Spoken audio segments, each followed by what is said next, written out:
এই বাড়িটির মূল্য প্রায় ৩০০ থেকে ৫০০ কোটি টাকা, যা একসময় সরকার কিনে নিয়েছিল। কিন্তু কেন, আসুন জেনে নেই ঢাকার টিকাতুলির এই রোজ গার্ডেনের গল্প।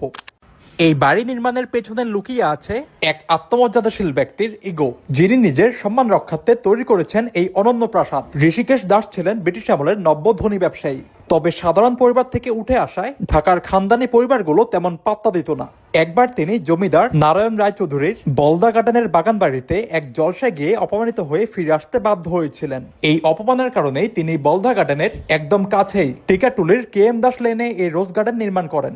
ভাবা যায় অপমান থেকেই তৈরি হয়েছিল এই হোয়াইট প্যালেস।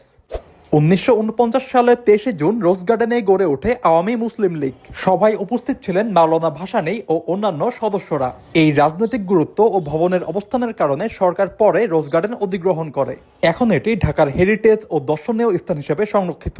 দেশি বিদেশি পর্যটকদের নিকট এটি ঢাকার অন্যতম একটি দর্শনীয় স্থান। হুমায়ুন সাহেবের বাড়ি নামেও এটি পরিচিত। রোজ গার্ডেনে আসতে হলে আপনাকে আসতে হবে ঢাকার টিকাতুলির KM দাস লেনে। তারপর হুমায়ুন সাহেবের বাড়ি বললেই আপনাকে এই বাড়িটি দেখিয়ে দিবে।